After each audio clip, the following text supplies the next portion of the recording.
Hello and welcome back to another Pretty HD video. Today I want to speak about, in specific, England and whether I think England could win the Euros and go on to qualify, we've already qualified, but go on to qualify for the knockout stages, whether we could go on and possibly, potentially actually take the trophy. Now, I don't think it's going to happen.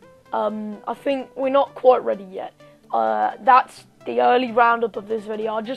I've got a feeling what's going to happen is we're going to get all hyped about it, especially after the 3-2 win against Germany. Brilliant comeback from 2-0 down. I thought we were dead and buried. It proves football is a game of many, many minutes. Well, 90 specifically, but either way, I think as a team we looked so much better in that game than we have in a very long time. And we had more spirit, more fight, more passion, and we were actually outplaying Germany in certain areas and aspects of the game. Obviously, they did have an unlucky goal ruled out for offside, which wasn't offside. Mario Gomez early on, I think it was around 28 minutes in. But overall, we came back with 20 minutes left, I think it was, and we won 3-2. So it was a brilliant result, but it's a friendly. Let's not get ahead of ourselves. And it's raised a lot of questions. Are England ready to finally win a trophy? Will we be winning our first competitive trophy since 1966? It's been 50 years this year. It would be a very, very almost commemorative year to do it. Now, looking at it, I think thing is with England, we played a really young side. Eric Dier, you've got Kane, you had Ali in there, you even had Vardy at one point who scored, of course, and like one question that it's raising is, do we even need Rooney anymore? And I think the thing is with Rooney, he scored 51 goals for England, I believe, 51 goals in 109 matches. He's the all-time leading goal scorer for England, and he's got the 4th most caps for England in all of time. He's only behind Steven Gerrard, David Beckham and Peter Shilton, which isn't exactly players to be disappointed to be behind. And you look at it and you think, Rooney is a good player, there's no denying it, but his best days are gone? Most definitely.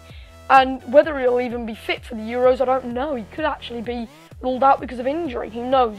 But you actually look at the team and you can tell there is lacking experience in that game.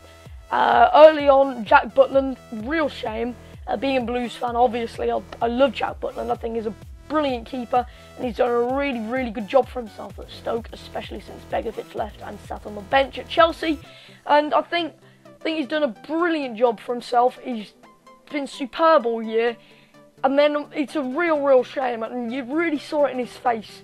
He was really heartbroken to concede that goal, and it was a very stupid goal to concede, and it all comes with experience. Like the commentator said in the game, if you're injured, kick it out, you can get your treatment, you don't have to push to carry on so much. You can completely understand it. It was one of his first games where he started, I believe. Was it his very first? I don't know. But a game against Germany nonetheless, even if it is a friendly, it's a big game. He wants to prove himself. With Joe Hart injured at the moment, it was a perfect opportunity to do that. And he goes and pulls his hamstring. I don't even know what he did, but he definitely looked like he pulled something in his leg. And he continued to try and battle on. And as passionate and as confident that is, in the end it ended up costing us. And he was completely caught off guard by Toni Kroos.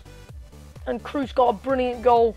Well, not a brilliant goal, it was just a shot at the near post as he spotted Jack Butland off the line. And I mean, he wasn't set, he wasn't ready, Butland, in that situation.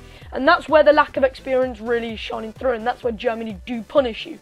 A team like Germany punish you very much like that. We need to get rid of them little silly mistakes, and we need to sort of ply them out of the squad.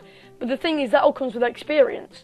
If this is the first tournament that Kane, Vardy, Butland are all going to be at, then they're going to have to get the experience in this tournament, move on, see what they can do in the 2018 World Cup and the 2020 Euros.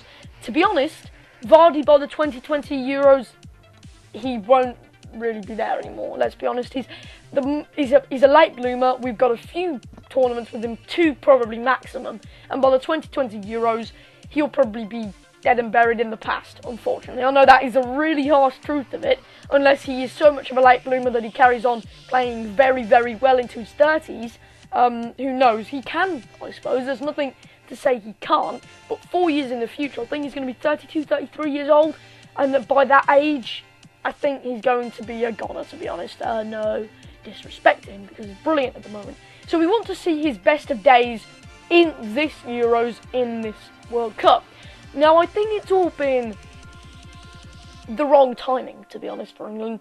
It's the complete wrong timing. You've got Vardy, Kane, Ali, Butland, Dia, all coming on the horizon just before the Euros. Now, if it had been slightly earlier, a few years earlier, maybe even as early as the 2014 World Cup, you'd get the experience in the 2014 World Cup, and then you would get, hopefully, some sort of winning tournament success in the 2016 Euros.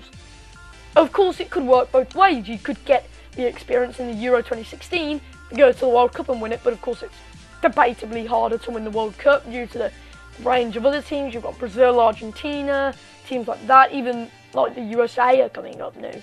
But it was the best I saw England play in a very long time, and it's the most confident I've been about going into a tournament in a very long time. We felt in that game like a new team. We didn't feel like that typical England that you always watch and you always get bored of when you're watching it on ITV and you're thinking, oh, God's sake, we're playing so awful. Why are we only winning 1-0 against Lithuania or something? I don't know. But like, that is what ends up happening often. But the will, the determination that we showed last night is exactly what we will need in the Euros. And I'm not expecting to win it. Not whatsoever. I don't think we'll win it. If we do, then it's the first thing that's happened not only in my lifetime, but in many people's lifetimes.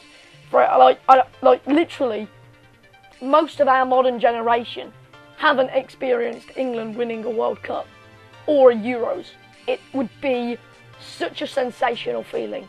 The buzz, the entire nation would just be in complete ecstasy, to be honest. Like, it would be amazing to actually see our team succeed. But I've got a feeling, because we're hyping it up so much, it'll end up just being like, you know, maybe win the group stage and then get knocked out in the following round. But who knows? Who knows? I think it's positive steps towards positiveness for the England side. And the emergence of England's youth and our youth puts first team players' places under threat. Players like Wayne Rooney. Now, Wayne Rooney, whether he'll play at the Euros or not, I don't really know. To be honest, at the moment, I don't really care. I think if he plays, he's the all-time leading scorer for England. You can't really complain, yet then again, hardly any of them have been in competitive tournaments. Especially not World Cups, but obviously he broke his World Cup duck in 2014. But I think, to be honest, can I see us going on to win it? I wouldn't rule it out entirely, but I don't think that we will. Now, what I'm hoping is we show the same passion, the same determination in the Euros. However, we need to get a little bit more organisation. I think last night in particular we were really well organised. Reasonably well organised anyway. But again, it just comes with the lack of experience with certain players, not quite knowing how international games work yet and things like that. That'll come in time, and everything comes in time eventually. But like I was saying earlier, Jamie Vardy, well, things aren't going to come in time for him. It's got to happen now for him. If it doesn't happen now, it probably won't ever happen. You've got Harry Kane. He is the future of England, primarily. He will lead us to, hopefully, striking success in the future. Players like Dele Alli, another Tottenham player, he played brilliantly last night. It's a real shame that he didn't actually score the winner, but Eric Dier came in and did that for him. And lads like Eric Dier, like I just mentioned, Jack Butland.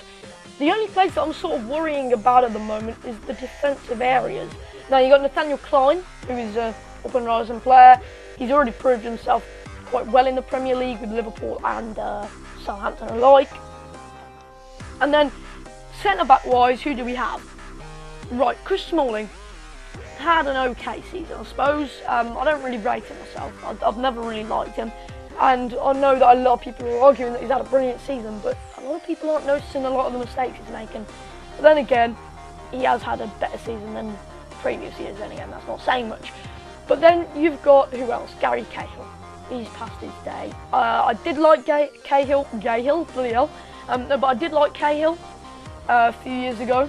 I think now though, especially with Chelsea's poor season, he's really become out of favour. And then who did we actually play in the other centre-back position last night? Am I just being really stupid? One moment, I'm going to have to find this. I literally cannot remember who we played in the other centre-back position. I am being very, very, very stupid here. Lineups. Right, lineups, here we go. We played Cahill and Smalling. Yeah, Cahill, Smalling, of course. And then, I mean, Dia, Henderson, Lallana, Barkley came on later. Ali, Welbeck, Vardy came on later. Welbeck, I'm not too keen on Welbeck. No, not really. We'll see what happens. I mean, I just wanted to sort of put my discussion out there, and I'd like you to also discuss what you think or how you think England will do in the comments. I know it was only a friendly, but let's see.